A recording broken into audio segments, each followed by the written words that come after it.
Hey guys, welcome to Boxing Squared for boxing news and views from around the internet. Big news in the WBC with Deontay Wilder ordered by the WBC to face his mandatory challenger Dominic Brazil.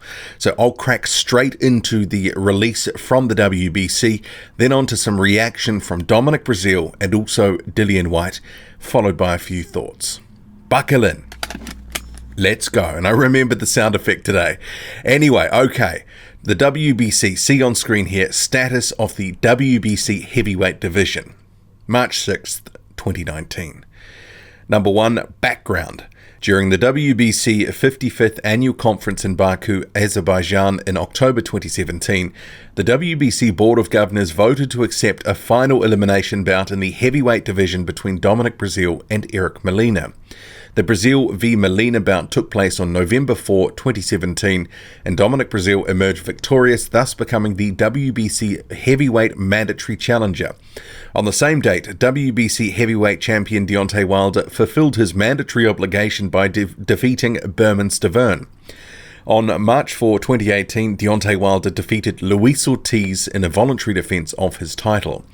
The WBC actively participated in a process to try support the making of Wilder vs Joshua fight, and Brazil accepted the WBC's position in that regard. The Wilder vs Joshua match could not materialize. During the WBC 56th Annual Convention in Kiev, Ukraine in October 2018, the WBC Board of Governors voted to allow champion Wilder to make a voluntary defense of his title against number 3 ranked contender Tyson Fury, with the condition that the winner of that bout would fulfill the division's mandatory obligations by fighting mandatory challenger Dominic Brazil immediately thereafter. The board's vote also contemplated that if the Wilder vs Joshua fight was arranged, that the fight would supersede champion Wilder's mandatory obligation to fight Brazil. The WBC also received and attended an appeal presented by WBC silver champion Dillion White. On December 1st, 2018, champion Wilder fought Tyson Fury in a voluntary defense of his title. The Wilder vs Fury bout was a dramatic and sensational contested fight which resulted in a draw. On December 10, 2018, the WBC announced its Board of Governors' unanimous ruling to honour both camps' petition for a Wilder vs Fury immediate rematch. This was informed to mandatory challenger. On December 22, 2018, WBC silver champion and WBC number 1 rated contender in the world, Dillion White, defeated Derek Chisora by 11-round knockout, and WBC heavyweight division mandatory challenger Dominic Brazil defeated Carlos Negron by 9-round knockout. On January 16, 2019, I think they mean, the WBC notified champion Wilder and Mr. Fury of the start of the free negotiations period, and that if no negotiation was reached, the WBC would conduct a purse offer ceremony on February 5, 2019. So just bear with me here, we're getting towards the end. On February 4, 2019, the WBC cancelled the purse offer ceremony based on the understanding that the Wilder and Fury representatives were engaged in good faith negotiations. On February 12, 2019, the WBC announced its Board of Governors' unanimous ruling to order a fight for the WBC interim heavyweight title between Dillion White and WBC heavyweight mandatory challenger Dominic Brazil, a fight to bring activity and attend the mandatory status of the division as a result of the WBC's order for an immediate rematch. On February 26, 2019, the WBC notified the Wilder and Fury camps that while champion Wilder had confirmed to the WBC his wish to honour the WBC-ordered direct rematch with Fury, the latter had confirmed to his decision to fight a different opponent next. Fury's decision resulted in the WBC cancelling the Wilder vs Fury direct rematch order. Okay, so now it says WBC heavyweight division status. In light of the sequence of events set forth, the WBC Board of Governors have decided to enforce the ruling from the WBC Convention of October 2018 and is hereby ordering the following.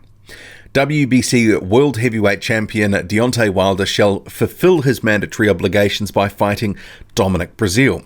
This order constitutes the start of the free negotiation periods for Champion Wilder's mandatory status of his title. If no agreement is reached between the camps, the WBC shall conduct a purse offer ceremony on April 4, 2019 at the WBC offices in Mexico City, Mexico. Please accept my very best regards, Mauricio Suleiman, President. And it's President of the WBC, Mauricio Suleiman. Okay, so that was quite a long-winded sort of statement there. And for me, this kind of tells me that the WBC is in ass-covering mode here, because the fact that they've had to detail this so rigorously, and the number of orders and the number of things that they've done in the division since making Dominic Breazeale mandatory, and the number of loopholes that they've allowed Deontay Wilder to fight other guys, I mean, the situation becomes so hard to follow that they've had to outline this, step by step of how it came about. But they didn't quite go as far back as sort of saying Dominic Breazeale was originally meant to face Berman Stiverne, and that Molina was a late replacement for Stiverne when Stiverne was elevated to fight Wilder.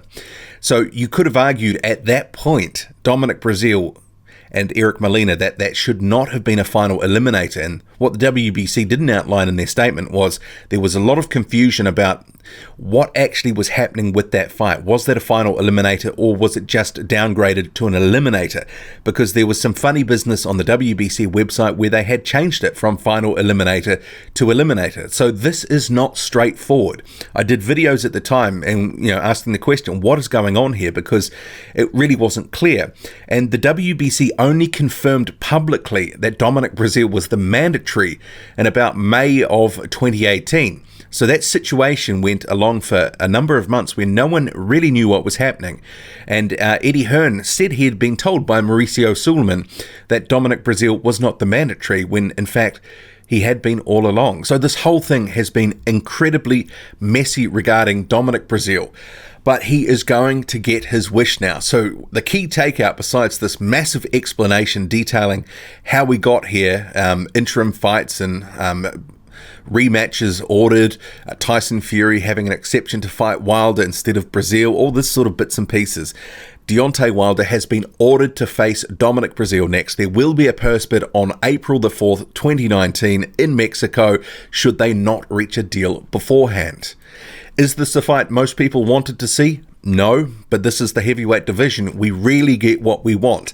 Seems to be like things start lining up in a good direction with big fights seemingly on the horizon, then it all falls to pieces. It's like a mirage. You never quite get there. So with this news, it's clear that some of the petitioning from Eddie Hearn that had been going on, and remember, we've just heard news that Dillion White is about to jump ship to sign with Top Rank and ESPN, that Eddie Hearn had been sort of petitioning and saying that his hope had been, because Dominic Breazeale and Dillion White had been ordered, that actually maybe the WBC would go, okay, we'll treat Breazeale and Wilder, Breazeale as a voluntary, and then install Dillion White as a mandatory. So that was their rationale, and they were hoping to push that barrow. And Dillion White himself, so this is, see on screen here, this is a screenshot here, so this is from my Twitter, but I screenshotted Dillion White's comments in relation to the WBC post on Instagram, and Dillion White, and I did click through, and it is him, he's saying, this is a joke. And there's actually a lot of comments within that thread that are very sympathetic towards Dillion White. And the WBC here, whoever's managing their Instagram feed, is saying, read the story, Wilder didn't duck anyone. Because there is a number of comments within there saying that Deontay Wilder is ducking Dillion White.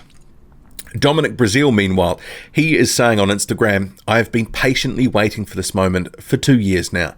Nothing motivates me more than fighting for my family and humbling those that need to be humbled. And we'll come back to Dominic Breazeale in a moment. But the WBC kind of has itself to blame for this whole mandatory situation, which has dragged on from even what it's saying for the best part of 18 months without any resolution. And it's not uncommon for a mandatory to have to wait a period of time, but generally a champion is expected to take care of its mandatory obligations, once a year or once every 9 months, depending on the sanctioning body. But loopholes galore in the WBC, that's not new. We've seen Deontay Wilder hadn't really expressed, any interest in facing Dominic Breazeale. He didn't want that fight. He said he wanted only the biggest fights, and Dominic Breazeale could wait. There is no love lost between those two because of the incident that happened back in February 2017. That was when both were on the same card. Deontay Wilder was defending his title against Gerald Washington, and Dominic Breazeale, he was facing Izu Agono, and that was, a candidate for Fight of the Year. Great fight. But afterwards, there was an altercation in the hotel that the respective fighters were staying at. Dominic Breazeale was attacked by some of Wilder's entourage, including Deontay Wilder's brother, and from that there has been this very bad blood, and Dominic Breazeale was threatening to take Wilder and these other guys that were involved to court.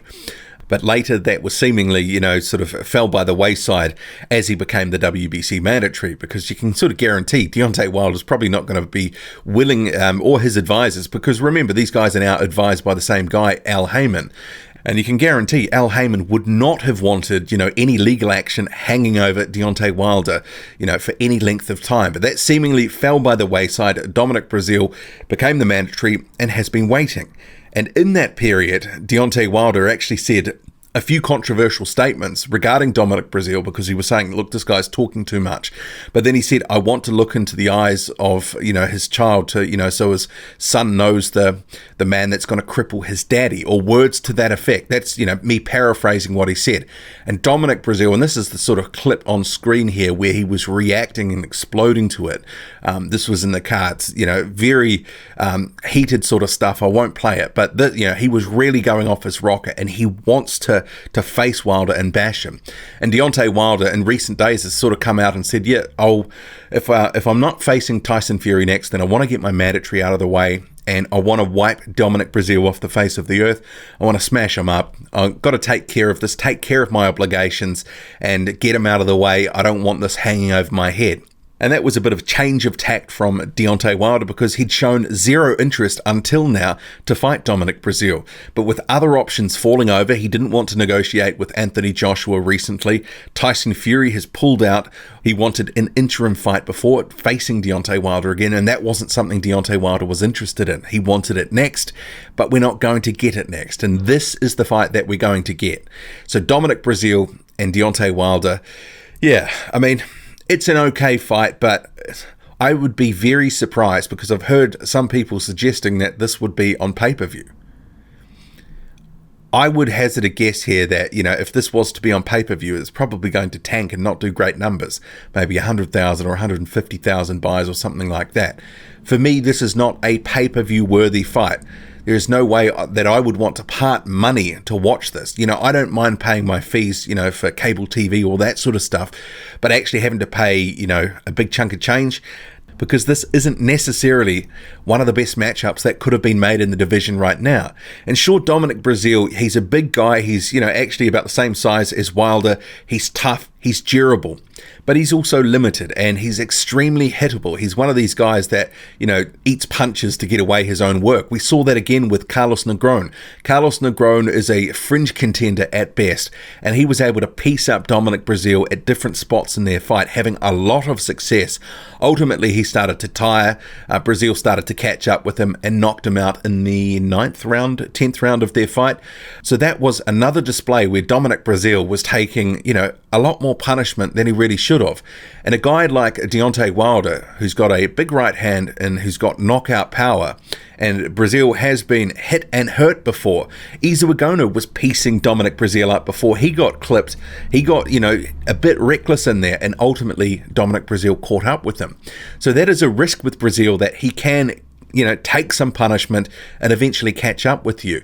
But if Deontay Wilder starts landing a few big, straight right hands, or should I say windmill right hands, then actually Dominic Brazil could be in a world of trouble. It might end up being a battering.